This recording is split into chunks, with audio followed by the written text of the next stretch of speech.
Welcome to the Art of Prevention podcast, everyone. And today we have another amazing guest, Alyssa Wischmeyer. And today we're really going to be picking Alyssa's brain on all things ACL. And Alyssa has 10 years of experience as a doctor of physical therapy. She is certified specialties in both sports as well as orthopedics, is even a CrossFit level 1 instructor. So boots on the ground, coaching people on a weekly basis in CrossFit, helping them get strong, not only in the injured population, but also in everyone who's trying to be fit and active and lead healthy lifestyles. And you've worked with all levels of athletes, from the weekend warrior to sedentary people, all the way up to Olympic gold medalists. And part of the reason that you're able to work with such special populations is the awesome place that we live in, which is Summit County, Colorado.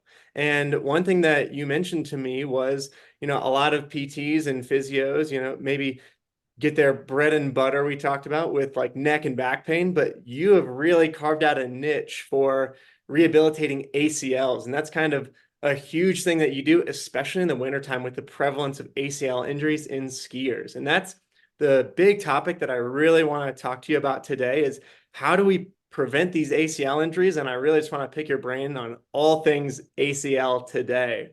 So Alyssa, tell us a little bit more about yourself and maybe some of the interesting background stuff that we were talking about yesterday on our pre-interview call. Absolutely. Thanks, Nick. Stoked to be here. As you said, I've been in the game for 10 years, so I've been doing this for a while, but it all kind of started with my own ACL injury. I was already in PT school when that happened. I've had some past stuff that kind of got me to PT school, but flag football, my first year, just sending it. I don't go just a little bit. I go all the way. And I remember it. I was like, I'm gonna fake this girl out. I'm gonna fake left. I'm gonna go right, put my foot down, and felt some awful things in my knee. And all my little first year classmates were like testing my ACL and doing stuff, and no one knew what was going on, but I could feel it. And so I went to school the next day, had my professor test it, and he's like, it doesn't feel right. And I was like, okay. At that point, it hurt and it was swollen. That's So I what went and got an MRI, and they found I was partially torn. And the guy looked at me and he basically said, either you're never going to tear it or you're going to step off a curb and tear it. And I was like, all right, so what do I do? And he's like, just go live your life. Hindsight, I wish maybe he would have told me to go get some PT, but I'm thinking maybe he assumed I knew that. So I just kind of went on this journey of trying to rehab it myself as a first year PT student, using some of my knowledge and strength and conditioning from my past, and got away with it for 6 years. Literally snowboarded, ultimate frisbee. I did whatever I wanted to do on this thing. And then one day I was in the CrossFit gym and went to go hit a snatch and failed. I knew it wasn't going, but my foot got out too wide and my knee just went and it was gone. That was it. No more ACL. That time my coach was actually a PT, which was really cool. He tested it. He was like, that's gone. And then within a week or two, I had surgery. So. And this is still Very while you were personal. in Louisiana, right? Yeah, I was in Louisiana. I was working at Tulane at the time. Very lucky to be around some really cool docs. That was my second injury of the year. I had broken my hand earlier that year. So when I walked in and I was like, hey, it's me again. Can we, I think I tore my ACL. The docs were like, damn it, you again. So they MRI'd it and they're like, yeah, it's torn. I was like, well, I need you to get me in before the first of the year because I'm at my deductible. And so I'd like this ACL to be free. And it essentially was. I only paid for my brace.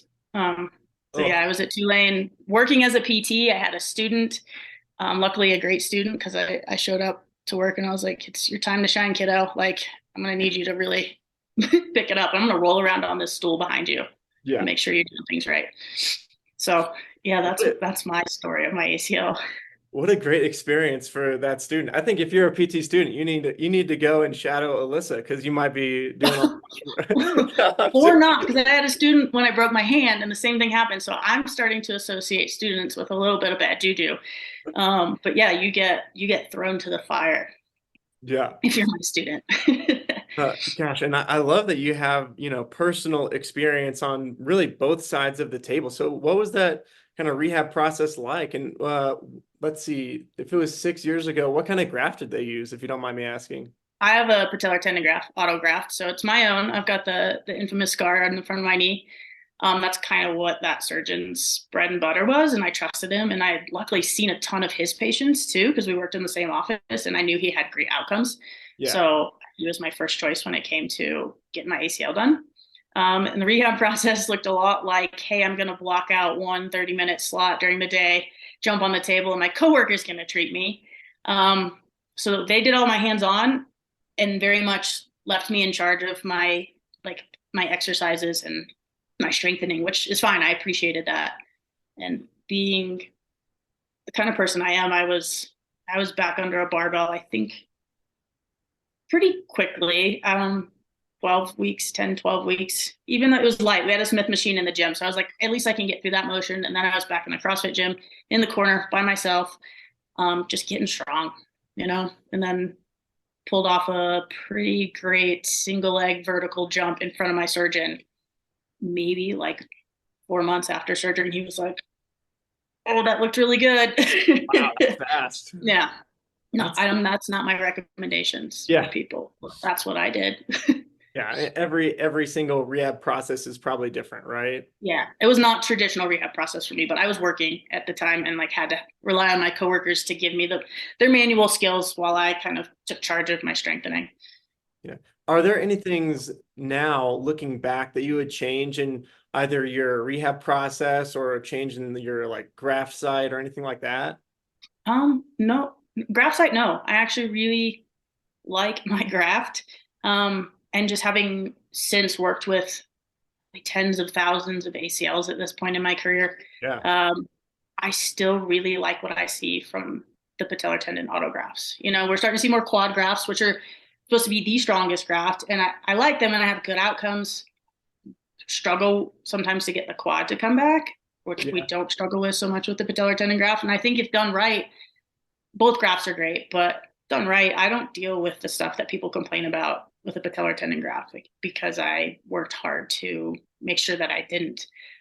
Things I would change. I wish I had done BFR. Oh, We really? didn't Oh, have it. We didn't have it in our clinic, but the athletic trainers had it at Tulane because I essentially worked on Tulane's campus under their football stadium. And he would invite me down to go do it, but I was like, dude, I'm working full time in the clinic. I just didn't make the time to do it. And looking back, I was like, I really wish I had made the time to do it because it took me a long time to get my muscle mass back. mhm. And I've seen since what it can do. Uh, so that's one big regret. Otherwise, not really. Yeah. No. Are you using that? This might be a topic for another discussion or maybe a private discussion for like more clinical stuff, but what kind of cuffs are you guys using? Or are you still using BFR in clinic now? Oh, all the time. Yeah, we have the Owens, like the Oh, Delphi units. those are so Yeah, cool. we're very lucky. I'm very lucky to work for a company that like really values really nice things and like cutting edge things. So we have two of those units floating around our clinic, and if you have an ACL at some point, you are going to learn that love-hate relationship with BFR. Have you done it? It's a love-hate relationship. Oh yeah. Yeah. At one of my internships, we just had an Owens system. Nice. Um, so we played around with it a little bit too much and it was a lot of fun. And yeah, Yes. I think you can get weirdly cool outcomes with that, especially on like the right person and in the right case. You can get some really cool things. Now, the other thing that I really want to pick your brain on, so rehab went super well. Surgery went super well. Now, what would you tell Alyssa from the 6 or 7 years ago? What should she have done in order to try and either reduce the risk or prevent this injury from happening in the first place?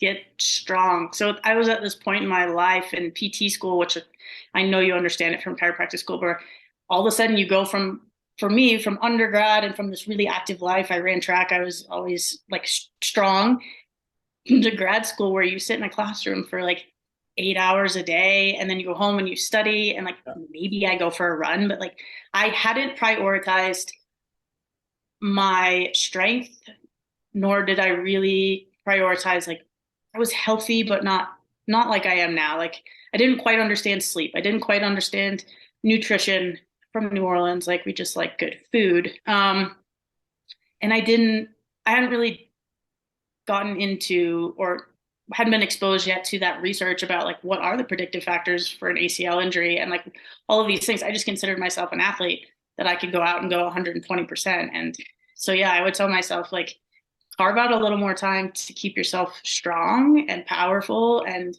work on those like dynamic skills, and I probably would have been fine, you know? It's so funny that you mentioned the flag football tournament. It was probably like off the couch, right? There was Yeah, no 100%. It was off the couch slash out from behind my desk, you I know? gosh, I did the same exact thing when I was in school. Off the couch ultimate frisbee tournament, 2 days in a row. We didn't have enough subs, didn't have enough players. We were just Yeah. going as hard as we could, as if we were in undergrad, and I tore my hip labrum. Oh man. Yeah. Yeah. So that was a fun, like, multi-year process to, and fingers crossed that it kind of stays Yeah. feeling pretty good. But Yeah. That's not an easy rehab either. yeah, I think, whenever I'm talking to, patients or someone like that, it's like we are our own worst patients. Oh gosh. Yeah.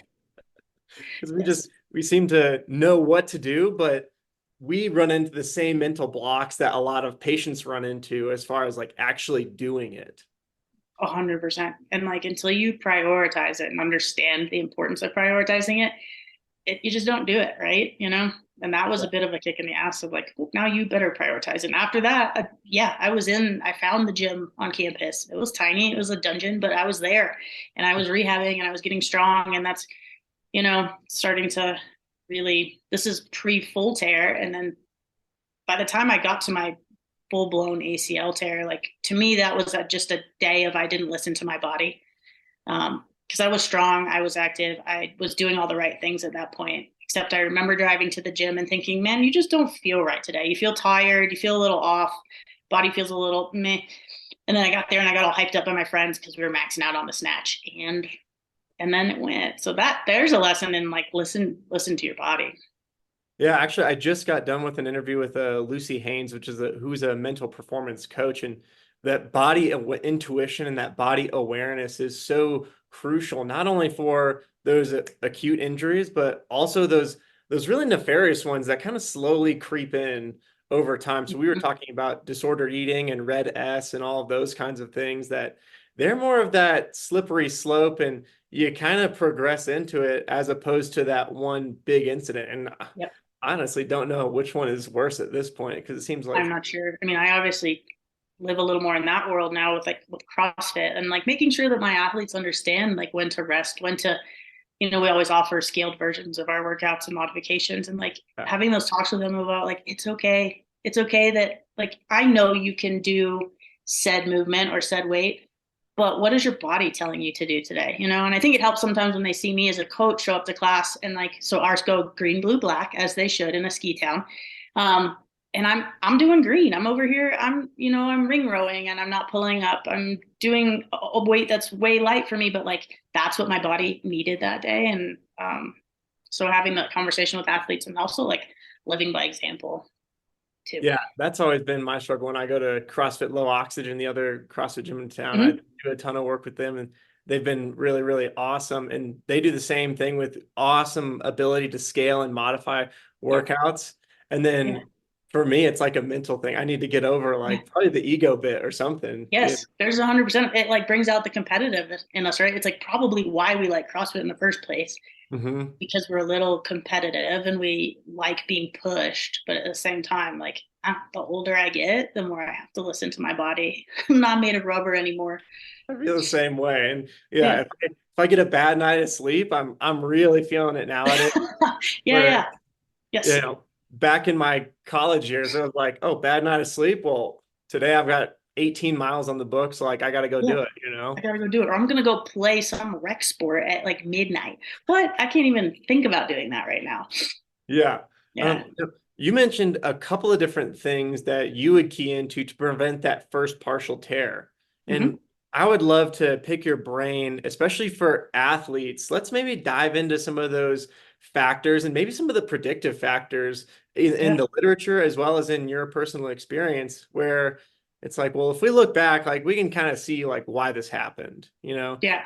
Your sleep wasn't right, your nutrition wasn't right. And then I think a lot of the things that maybe people can test themselves out on would be really Yeah. powerful. Because I found that in my clinic, someone who, has previously torn or something, you do the re-eval and you reevaluate their strength and maybe their triple hop test or their vertical jump height, and it's like, oh, these are different again. Like we got to Mhm. get back in the gym. We need to do these specific things. So, what are some things that you really look out for with some of your athletes and tell them like, hey, you need to change this, or now we need to start working on this? I think when it comes to my athletes, we kind of touched on like recovery becomes a really important part of them because when I think athletes, I my brain immediately goes to the highest level that I've worked with, and those guys tend to be pretty dialed in their nutrition and their strength and conditioning programming. Um, have a decent understanding of recovery and things like that, but at the same time, they're always kind of just they're told what to do, and so like trying to teach them to listen to their bodies and understand that like I know we got to go train today, like I understand that, but how do you feel, and can you maybe is there something you could change a little bit about your training, like if you're going to work on this today, like you're going to try to throw this new trick today, maybe today's not the day if you're not feeling great. And then also teaching them to prioritize those strength and conditioning things and making sure that they're because a high level athlete essentially like their life gets lived really close to what I would call their one rep max, right? Like, so if they're constantly living here, then their chances of getting injured are a little higher. Just the same as I think it's really easy to imagine that in like an older population, like say a your geriatric patient living life at their one rep max looks like going up and down stairs or standing up and sitting down, and so they trip on rugs and get hurt and things like that. Well, my athletes have the same conversation. Your one rep max is here. Don't live here all the time. Try to create a buffer with your strength, conditioning, sleep, nutrition, mental health. You get to that level of athletics, you start to deal with some sports psych type stuff and just making sure you've got everybody on the team around them. That's not just a conversation I have. I consider everyone here athletes, so I'll also have that conversation with my patients here because I'm like, man, you like to huck it off cliffs. Do you understand the forces that are going through your body and why maybe it's important for you to be able to squat 1.5 times your body weight? That kind of stuff. Yeah, I, Um, I completely agree. And I think that I feel like the sport is really coming around to a good emphasis on dryland training yep. and really working in the gym on that foundational strength. And one of my mentors, Richard Ulm, who I mentioned to you earlier, he does a lot of work with weightlifters and things like that. He has these thresholds that he talks about, and I think one of them is really close to what you just spoke about: absolute threshold, which is that one rep max, and your functional threshold, which is basically your threshold at which you're able to do things well. Yeah. So that's like your functional threshold is like, oh, I can do perfect form and I can rep out, multiple reps and not be like fatigued or show any signs of compensation biomechanically. But then when I'm going for that one rep max, that absolute threshold, then I'm willing to let some of my biomechanics degrade a little bit. But we're obviously not living at Yeah. that absolute threshold. And that's one thing that, if you're hucking a cliff, the amount of forces that are going through your lower extremities and what you're asking of your body and different components of your body, that might be reaching a little bit closer to that absolute threshold. I think Summit County hangs out near their absolute threshold quite a bit, just with the type of sports we do. And so I don't just have those conversations with athletes. I have them with everyone who comes in my clinic. Because I know what you're going to go do for fun because I do the same things for fun. And I've created a buffer for myself. So I know that I can do certain things on my snowboard or I can do certain things on my mountain bike. I can do certain things in that CrossFit gym without getting to my absolute threshold. And when I need to get there, okay, I've created the resilience in my body to like go there every now and then, but I don't live there. A lot of people in this county do. Yeah, and we are kind of blessed to have this patient population where we're like, you need to slow down a little bit. Like you need to Yeah, I like, love it. I don't cheerlead anybody. I like yeah, talk them off the ledge a little bit. And sometimes I just do this. I'm like, oh my God, I can't I can't believe you said you did that. yeah. I have a couple of like, clients in mind that, I think of like some stenosis patients that I've had where it's Mhm. like Walking's not going to feel very comfortable still right now, but you could probably lean forward and ride your bike and it won't bother you one bit. And then, they come back the next visit. Like if I see them on a Friday and then I see them on a Monday and then they're like, well, I rode like 100 miles over the weekend. Mhm. It's like, Yeah, I did the triple bypass. Oh, okay. Love oh, it. pretty Like good I'm not though, even right? mad And they're about like, it oh, yeah. because the benefits, the other health benefits of doing those things far outweigh the fact that maybe you're a little beat up now. Like so I love this patient population. Absolutely love this. There's a reason I like worked my way through my career to get here. Yeah. So that's just been such a fun, interesting thing. And one thing I really loved is it Yeah. Heinrichs et al. Article that you sent Heinrich. me. Uh, And this was a really cool paper because they did basically like created a computer program to look at the biomechanics of skiing and some of the really risky things that we do in skiing and trying to link some of the causal factors between the incidences of ACL rupture and muscle strength and muscle performance. And they found a couple of things that we kind of have known from the literature for a while, such as deficits in core strength, so facilitating that back weighted landing, glute strength, hamstring strength, and then also lower extremity strength or far lower extremity strength like the soleus and things like that. Could you talk about some of those things as predictive factors or things that need to be worked on to try and yeah. reduce the risk of ACL injury? Yeah, absolutely. I mean, like you said, they're things we've kind of known. The soleus, maybe not so many people have realized that, but I think a lot of us can associate a ski injury with like a back or an ACL with like a backseat landing, right? So like that's Yeah. the easiest way for people to think about this. But um, what we find a lot of times in those who have been injured are they're quad dominant. So their quad is far stronger than their hamstring. And the timing of that muscular activation is biased towards the quad.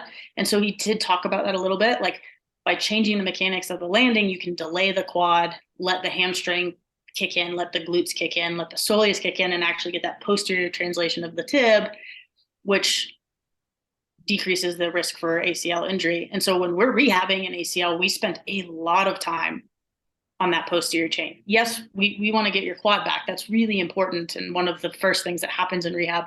But you are going to get super strong in your hamstrings, in your glutes, in your core. Like it doesn't end at the waist. Like we're going to get your core.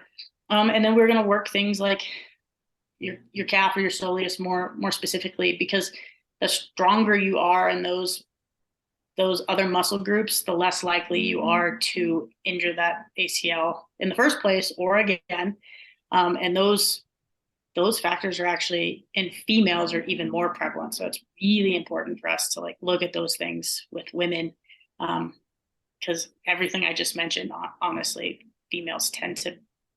It's a little worse for us, which is a bummer. We're like kind of set up to have those asymmetries that can put us at risk for ACL injury. But Hewitt talks about in his article that you can train those. You can jump in adolescence and really make a difference with female athletes. So that's a different topic. But yeah, That's something that I would love to see is really encouraging strength training amongst those adolescent female athletes. Because I think by and large, female athletes really didn't get the same amount of attention mm-hmm. as male athletes that are playing football or soccer or running track, cross country, etc.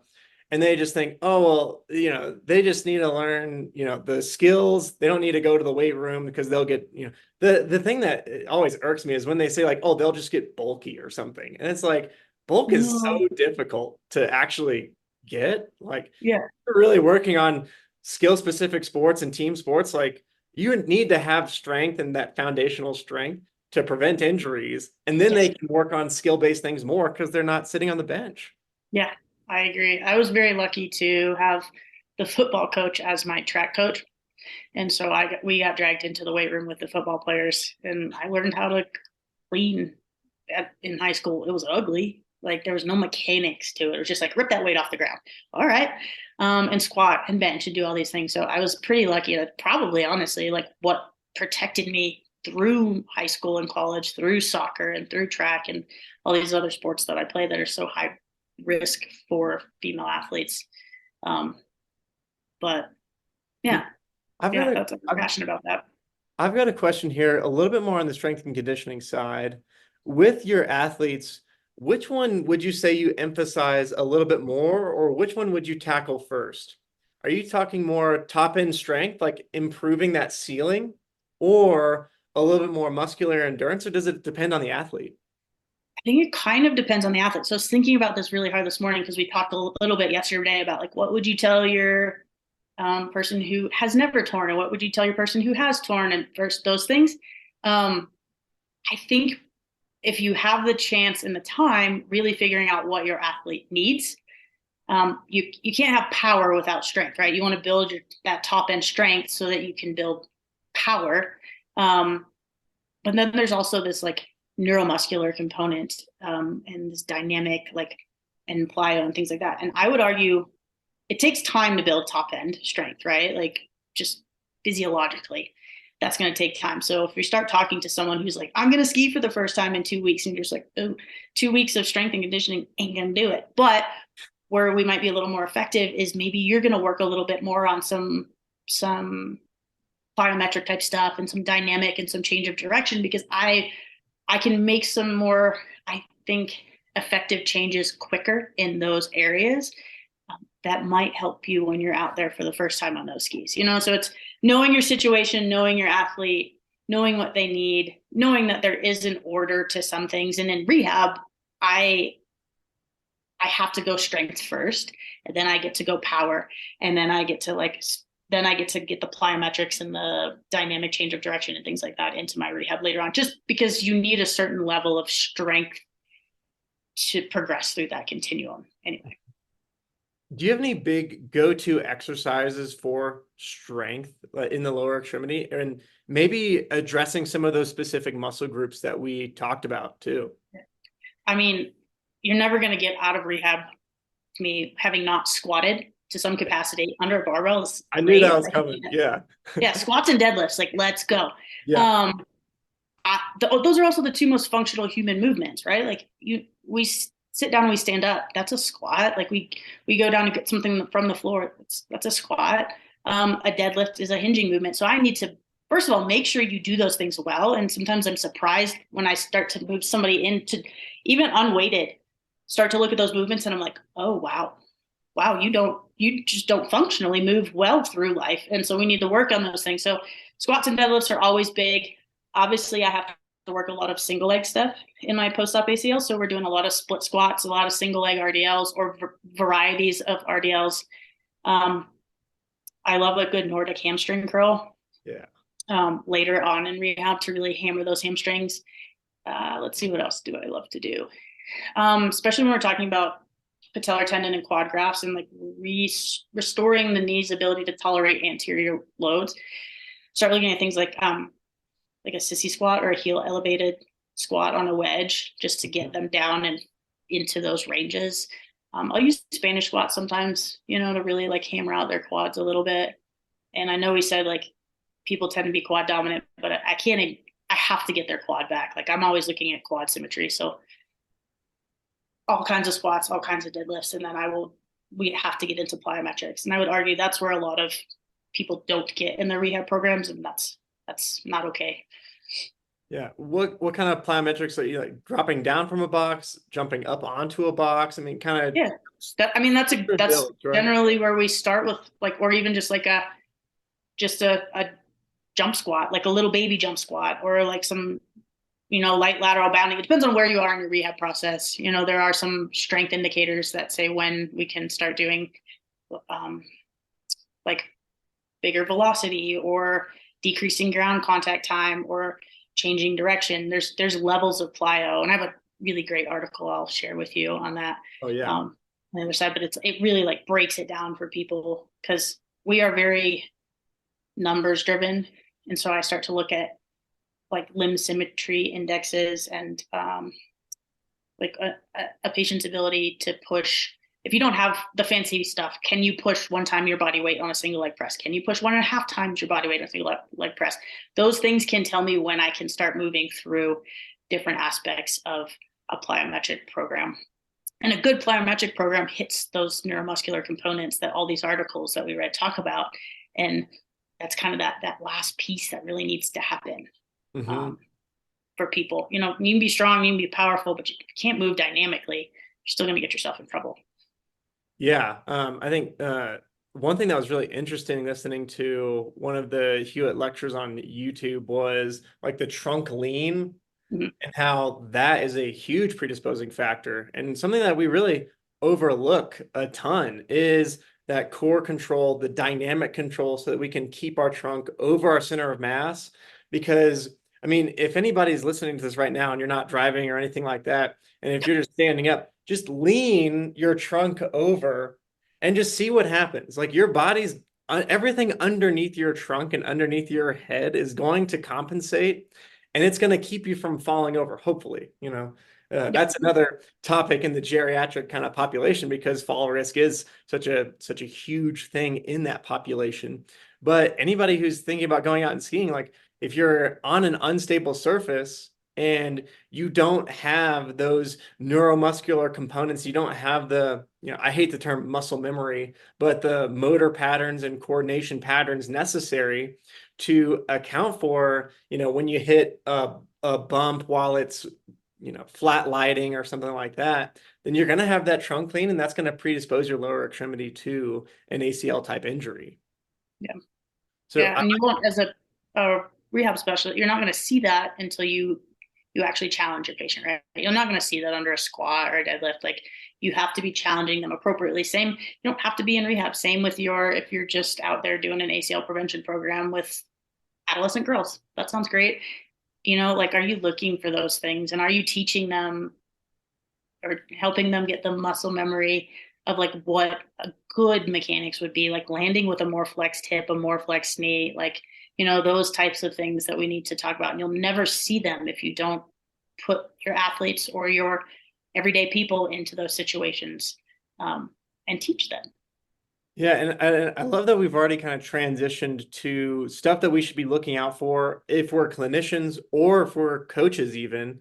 And I'm trying to, also do a recording on some of the very basics of ACL stuff so that we're able to dive into some of the more advanced topics today. So if you're getting a little bit lost with some of our nomenclature or anything like that, and you're listening to this, then please refer back to one of the previous episodes on kind of like ACL 101.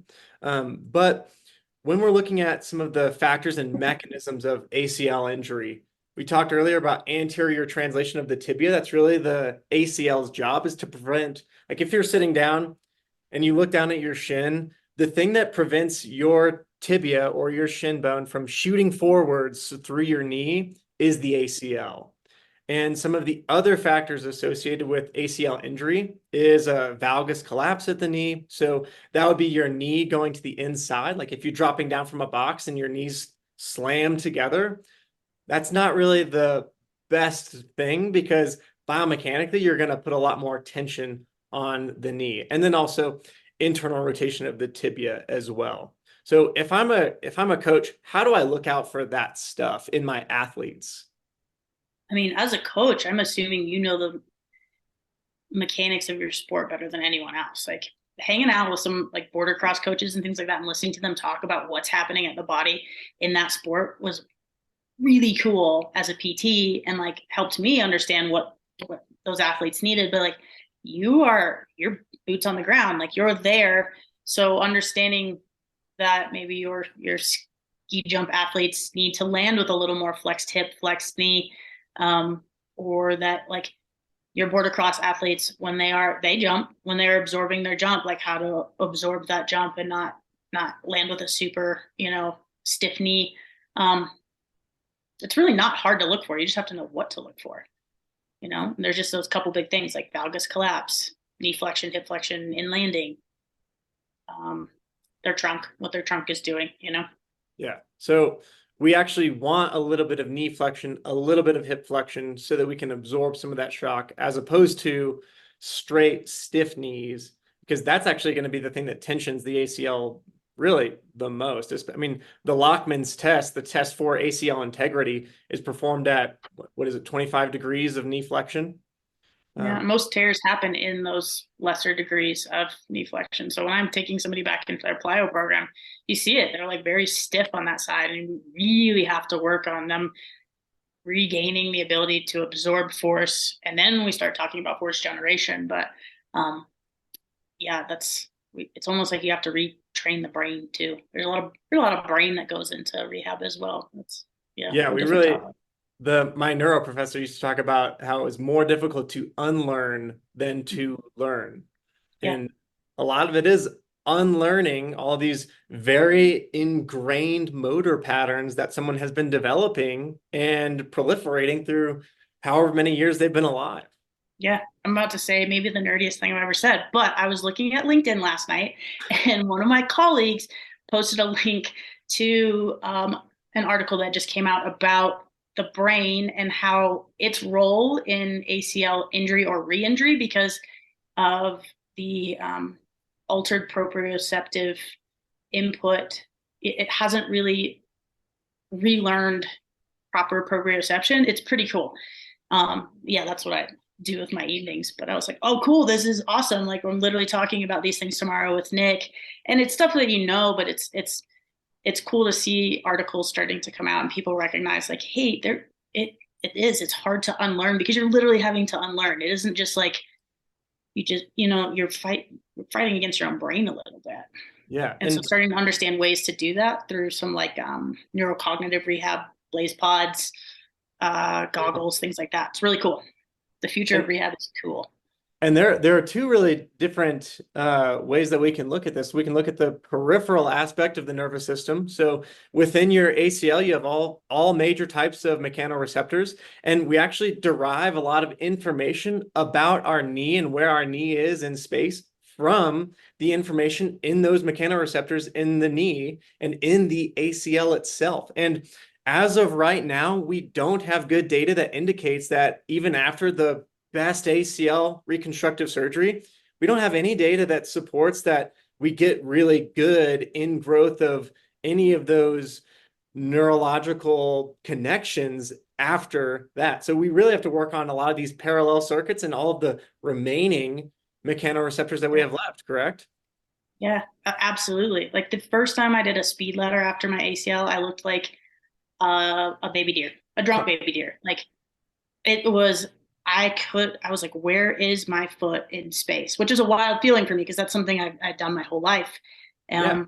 And so, yeah, I had to relearn how to do that. And I think being very aware of that when you're rehabbing an athlete is really important. And also being aware of like, you can affect those circuits. If anything, like you've got a healthy ACL. Now, someone who's never torn, they have all those peripheral circuits, but why can't I beef up those parallel circuits a little bit too? Like Oh, totally. let's train them with that type, neurocognitive type stuff. We're starting to see it, right? Like blaze pods are like a big hot thing right now. And Those are those just little people are like starting, light up kind of little thing. light ups. Yeah. Yeah, we have them in the clinic. They're really fun. We can get really competitive with those Yeah. in the clinic. And like, it's, yeah, it's fun because it used to just be me like setting out three different colors of cones and then trying to shout things out and make people like react to things. And instead, I can have these cool little things that force some like reaction without me being a factor in that, and addressing some of those, Yeah. like you said, parallel circuits.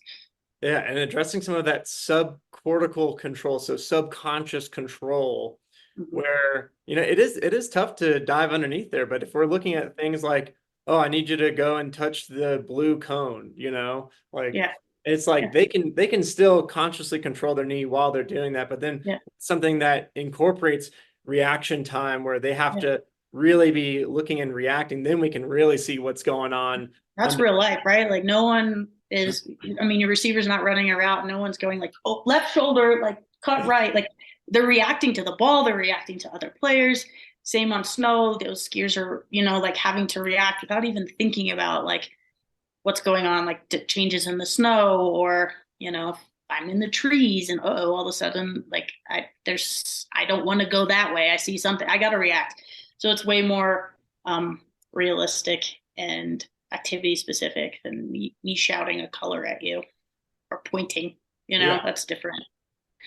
And then the other end of our neurological system, the top down kind of approach. And one of the things that we're seeing a lot in the literature is psychological scoring being a huge predictor of if an athlete's going to actually return to play. And Yeah. an even more salient predictor of return to play than even things like knee strength and a lot of these things where we would say biomechanically you're ready to go, but mentally you're Yeah. not. Yeah. And you've had some experience with that with athletes and I'm Yeah. sure when you were returning to sport too as Yeah. well. That's what I tell my patients. I'm like, you're only as good as your knee is only as good as you think it is. And so we use the ACL RSI, or the return to sport index, in the clinic to see where they're at. And we give it to them that very first visit, and like they're probably one day post-op looking like hell, like don't feel good. And they're filling this piece of paper out. And a lot of times they're just like, it's funny, you can start to see the differences in people even there. You have those people who are just like, this is terrible. I don't know that I'll ever do anything ever again. And then you have those people who are like, man, you look like you're going to throw up in my trash can, but you just said like, I'm going to get back to every single thing. And you start to recognize those patients and their needs, and it can affect how I speak to them in the clinic. But it also very much, it helps cue me into when maybe I need to pull in my sports psych specialist, and like recognizing that Mm-hmm. that is not in my scope of care. And getting the right people on your team quickly can make a big difference for those patients, athletes, whether they're post-op or not post-op. You have to really believe that you can do something if you're going to be able to do it. But especially after an ACL, it was tough. My first year here, I rode on my 1 year anniversary. I had moved out here of my knee surgery, and wow, that was scary. That was really scary. You do you snowboard? It's no fun when you're stiff. I ski, um, so yeah. yeah, it's also probably no fun when you're stiff. No. Yeah. And so my whole first year was just kind of like me and my knee learning to trust each other again. And then my second season, I didn't think about it so much. And then my third season, I don't think about my knee anymore. But it's a process. It's a process. I did not. Maybe that's one other thing. Maybe I wish I would have seen a sports psych, Mm-hmm. because I didn't really struggle with it. I always 100% thought I was going to get back to everything, no doubt. But it's harder than you think. It's there's a big, huge mental component to rehab, and you might go through some dark days, and that's normal, and that's okay. And you can talk to your PT about that, and we can help you with that kind of stuff. You can talk to your chiropractor about that stuff, and just recognizing that's a piece of it. Yeah, coming back from my own ankle surgery, and something that I always, find myself having to talk about with patients is that recovery is not like a linear trajectory. Um, Yeah. yeah, and it's like you're gonna have days where you feel freaking amazing, and you're like, oh Yeah. my gosh, I made so many huge leaps and bounds. Like it's gonna be just this exponential recovery from here. Yeah. And then literally the next week or the next day, you might have one of your worst days, pain, function, all these things, and you're like, and I have to just, I feel like I'm talking patients off the ledge a lot of times because they're like, Yeah. I have that conversation every day. Every yeah. day. And it's like, did I just set myself back? What did I do? Like they're like looking back at their nutrition or their sleep or what. And I'm just like, you did nothing wrong. Like Yeah. this is part of the process. And we just Yeah. have to look at the aggregate. We can't lose the forest through the trees. Yes. Um, what are some of the processes that helped you get through some of that recovery? When I was talking with Lucy, the mental performance coach, she talked about breaking things down into small wins. And what does that look like for a snow sport athlete that is currently going through that right now? Um, yeah. So I think once back on snow, because there's a lot that can happen before you're on snow, but once you're back on snow, just it's kind of like she said, breaking it down into smaller things. Like going out and doing 3 green runs was a win for me, and like, and then just, all right, now I'm gonna go do 3 green blue runs, and I'm gonna put in a little more speed, or I'm really gonna try to put my edges in and carve, or like my board didn't leave the ground for like 2 years, and I surely didn't go in the trees because I just wasn't like there yet. But it was just, yeah, those little wins of like taking it one day at a time, considering something like a green run a win, because it really is. And there's no reason that that should be looked at as like, oh no, I'm not, I ski, backcountry or couloirs or something. I'm like, yeah, but guess what? Today you ski a green and that's a win. And like, being cognitive of like what my knee felt like. And for me, it was like a lot of mind body type stuff, and just maybe because we know too much or we understand too much, but like what's happening and what in my knee, and like how am I, like how does this feel, and just learning to like just trust my knee through that process again. It's a process. Everything's a process. People think that like, ooh, I've been released to ski, I get to go. I'm like, no, do you remember the first 9 months of your rehab? At no point were we like, go, like, so now it's not just like go. I hand them a piece of paper that says like, this is how you get back to skiing. And it's just like everything else. It's a process, and it's stepwise, and it builds on it, and it can regress, if depending on what their knee is doing. So I think that's personally how I got through it. And that's how I help my patients once they're back on snow. Yeah, and that's you kind of touched on the other side of the spectrum, which is people who have overconfidence afterwards. Yeah. That, well, I don't have any pain and I'm doing really good in PT, so why not huck this little jump on my first day out? Like, why not? Yeah. I've skied this black run with moguls a million times before. Why don't I go out and hit that again? So, tell me about like kind of touching on the brakes, or hitting the brakes when you're going back on snow for the first time. I think education Hmm. is a huge piece of that. I can't just try to mom them and be like, just don't do that. Like that doesn't work. I tell them why. I tell them um like why a slow return to running, it's like because we have to work on force attenuation. And if you go out and run 6 miles, imagine how many times that your foot hits the ground, and your knee is not ready for that yet. You haven't built up the tolerance to that much loading, nor have your muscles quite they're figured out how to like absorb all those forces.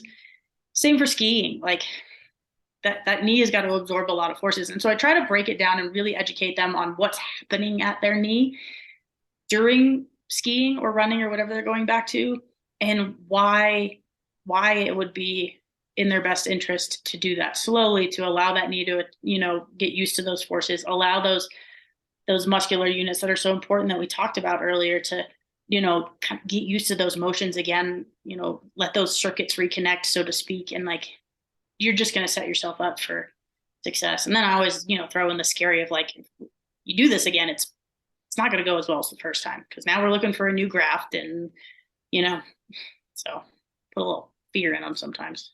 Yeah, and I mean the rate of re-tear is still high. Like, I It's mean, real. Yeah. what is 1 in 5, I think is what a lot of people are saying. Yeah, 1 in 5, or 20 to 25% the next 2 years. So yeah. And oftentimes in the opposite leg too. Yes. Yeah. Uh, what kind of training do you do for the opposite leg? Because I think that's definitely something that, I personally, I'll get tunnel vision with my patients and I'm just rehabbing one side. And then they come in there, like, "Ah, the other side's kind of bothering me now." And I'm like, oh God, Yeah. Honestly, it starts very early for me. They like I said, day one, week one post-op, I start to think about their body as a system. And so I'll tell them, I'm like, I need you to have a gym membership, or I need you to have access to some things at home. Um, because I need you to go get your heart rate up. And that's the first thing I think about. Like, yes, I want your quad to come back, and I want your knee extension, and we're going to work on that stuff. But I'm like, I also want your heart rate up, because guess what? We have this nice big pump built into our body, and that's going to help flush some things out. And the last thing we want for you is to go back out on snow and your cardio is crap because you haven't even thought about it. So personally, my mom had one of those like Schwinn, like mm, ugly brown air bikes in the basement when I tore my ACL. And yeah, I went to my mama's house after my ACL and I let her take care of me. But I was down there day two. My wrapped up leg was all propped up on the peg, and I was, like just grinding through it. And she came down and she was like, "You're out of your mind." And I was like, "No, I'm not. Like, I got to pump my system out, mom." But there's something powerful about starting to think about the whole system really quickly. And then, yeah, we have to focus in and like restore that post-op leg strength because I need symmetry, right? So we don't think a ton about their other leg right away, but I let them do the same things that we're doing with this leg with that leg. I ask that they please don't like double up the weight on the non-op leg because then I'm going to have a harder time restoring symmetry. And symmetry is really important in return to sport. But when the time comes, when I get that symmetry back, it's go time. We're doing, double leg strengthening, double leg power. We're cutting, pivoting, twisting in both directions so that like we are training that other leg. Mhm. I love that the body as a system and really training it as an integrated system. And that's one of the reasons that you see re-tear rates on the opposite side. So, and at such a high prevalence, I think, favoring that side and then one thing also is the atrophy that's going to occur on that side because you're not able to snowboard. You're not able to really hit the gym as hard on Yeah. even the non-affected side. So you're going to get some decrease in strength on that side too, as a result of recovering from surgery on the op leg.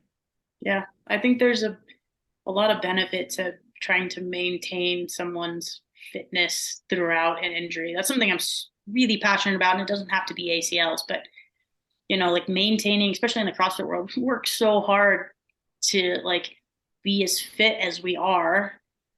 And that's, we all know how quickly you can lose that, especially up at altitude. So like maintaining that throughout, it's good, not just good for your body, but it's good for your mental health. It's Oh, yeah. good for your social relationships and things like that. And I would argue that like, even if my non-op side or my uninjured side got a little stronger and my symmetry got a little off, the benefits that I got from maintaining my fitness far outweigh that. And I'll get you back there. We'll get you symmetrical again. Because like I said, symmetry is huge after an ACL. We have to have that. Um, but I think there's too much benefit to we can't ignore it from like maintaining a certain level of fitness throughout the process. Yeah. And so far, we've talked a lot about core control. I mean, we talked about the mental side of injury. We talked a little bit about hamstrings and like, doing maybe some Nordic curls and things like that later on in the Yeah. rehab process. That's one of my favorite exercises too, by the way. Oh yeah. And like It's good like, luck sitting down tomorrow. Yeah. um, another muscle group that was mentioned in that Heinrich et al. Article was the soleus. Um, Yeah. and for those of you who aren't like anatomy nerds, if you look at your calf, you've got the big ball of muscle at the top of your calf. That's your gastrocnemius. And then underneath that is your soleus. And that really creates a lot of the bulk and is really the workhorse of the calf, whether you're a runner, hiker, or it seems like skier and snowboarder too. Yeah. So this is something that surprised me. I mean, I had seen some of the biomechanical rationale and things like that for, cutting and pivoting athletes. But in athletes that are, locking their foot into a ski boot or a snowboard boot, I really didn't think about it until you sent me that Heinrich et al. Article. So Yeah. why do you think the soleus is such an important player? And then what are some things that you do to train it in some of your athletes and patients? Yeah. I mean, you already kind of alluded to it. It is the workhorse of the calf. Like it's what keeps you from falling on your face when you're standing up. Like it's always kind of there and it's always kind of on. And yeah, we're locked down in a ski boot, but good ski mechanics is my knee is coming forward. I'm having a bent knee, and that's where kind of soleus really starts to play a role. And like, um, sorry, they are plowing outside my house, and it is loud. As a snowboarder, you are acutely aware of what's happening in your calves, especially in those first couple of days back out. But in the clinic, I like to train it several different ways. So I do my calf raises with a straight leg because I want to hit gastroc, but I do my calf raises with a bent leg, and I want you to be able to do a single leg bent leg calf raise. I'll sit you on a chair and I'll put a crazy heavy kettlebell, like that 70-pound kettlebell I know you've got in your clinic, Yeah. and put that on top of your knee, and then make you get up into a calf raise, and then we're holding it for like minutes if we can, because that soleus is also very like needs a lot of endurance. Like just having your heel elevated during other functional type exercises like a lunge or a single leg squat, something like that is also going to pull it in. So I try to, there's a couple specific things that I do for it, but I also just try to piece it into other exercises as we go along. Yeah, and I love that the rec center actually has like a soleus trainer where you like sit Right? down. And I I mean, love telling my patients about it. I'm like, this machine, go get on it. it's this dusty machine that's in the corner of like Mhm. the racks and stuff. Yeah. Like usually nobody on it, and No. it is great. I actually initially started doing it for knee bars and rock climbing, to Hmm. make my knee bars a little bit stronger. Yeah. And then I started seeing all this other stuff, and I was like, oh, even better rationale. I definitely need to hit this like every time I'm in there. Yeah, for sure. I mean, and then that article also mentions anterior tib. And if you follow our world at all, I'm sure you've seen like knees over toes guy, Yeah, and like that kind of training anterior tib. And we have in at the CrossFit gym, we have a little anterior tib machine, and like we just go sit up on the bench and like chit chat with friends, and you start doing that, and then all of a sudden like your anterior tibs are burning like crazy. yeah. But yeah, so I think sometimes it's easy to like stop or not think enough about what's happening below the knee when we're rehabbing a knee. I mean, the calf seems pretty obvious, but like there's a lot of important stuff that happens below the knee too. And by no means am I like an ankle specialist. We have some in our company, which is really cool. And like they start nerding out really hard on like the foot and like its role and stuff like that, which is really cool. So Oh that's where yeah. I could go learn from them. My boss, Ivo Werlop, he really has a passion for lower extremity biomechanics. He's been doing a podcast called The Gate Guys for like 15 years or something like Yeah. that. It's all lower extremity biomechanics, and he's making a bunch of orthotics and things like that, and it's a deep dive. It is a deep dive. It's really interesting. There's integrated kinetic something. I follow on Instagram. Those guys do a lot with the foot, and it's really cool. And it makes you think. Like sometimes I get a little meathead. And I'm just like squat, deadlift. I'm like, no. Remember the nuances. Like there's. Yeah, I So mean the base of support is the foot, it's the for foot. Yeah. almost anything that we're doing. Yes. Yeah. And again, like if you've ever brought somebody back from 6 weeks of non-weight bearing, they get all amped to put their foot back on the ground. And then they come back the next day. I was like, why isn't your foot on the ground? And they're like, it hurts. I'm like, yes, I told you your foot it's crazy what happens when you haven't, been putting weight through your foot and like what you really gain an appreciation for what your foot is doing on the daily when you haven't been able to use it. Cause that sucker gets sore. Yeah, for Yeah. sure. Especially after 6 weeks non-weight bearing. Oh God. Yeah, it's no fun. I would argue the foot probably hurts them worse than anything else. Wow. Yeah, that's Yeah, that's intense. Um, yeah, all right, so Alyssa, we've talked a lot about a lot of different topics, ranging yeah. from your experience with your ACL. We went into the BFR rabbit hole. We went down a little bit of a neuro rabbit hole too. All Mhm. really, really good things. And I always like to finish with a little snippet, a little like kind of nugget at the end. Yeah. I always relate it back to Benjamin Franklin and when he started the Philadelphia Fire Department. He has that infamous quote, not infamous, it's a famous quote, right? Yeah. An ounce of prevention is worth a pound of cure. Yeah.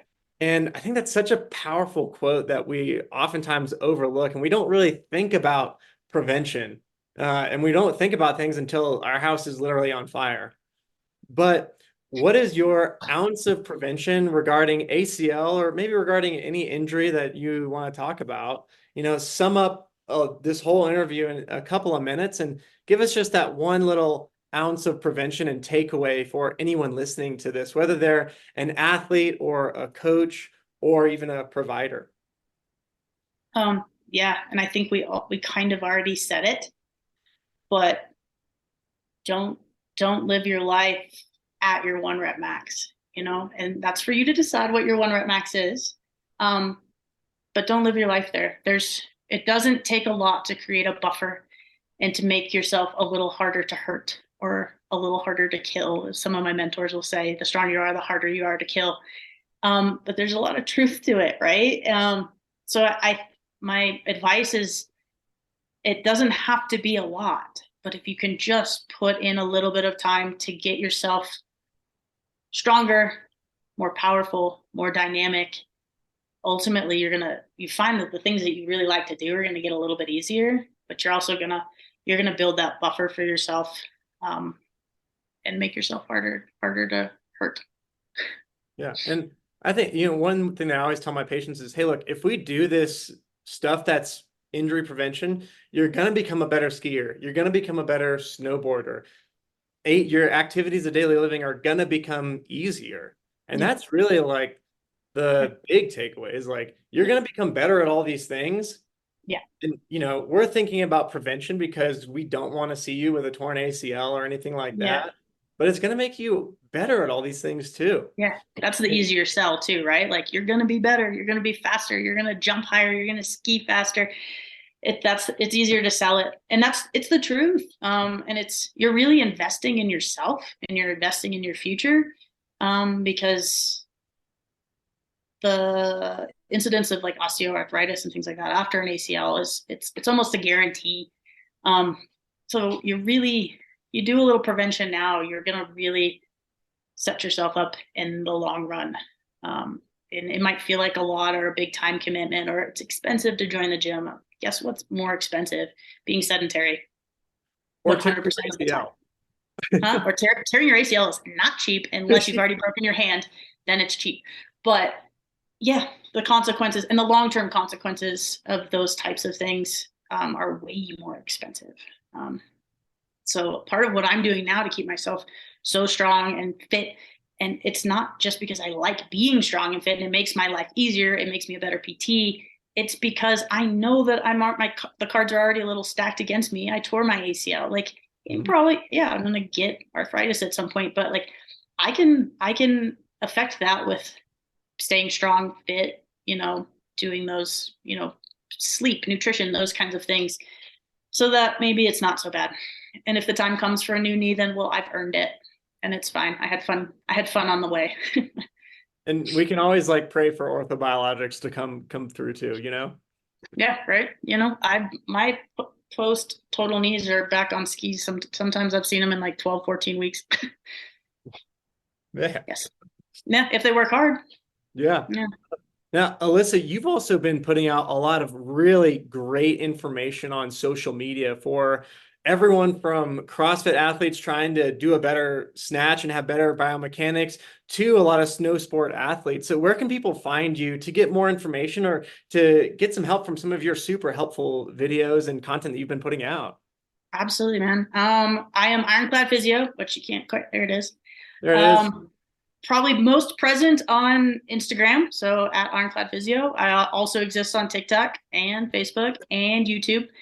And I have a website, ironcladphysio.com.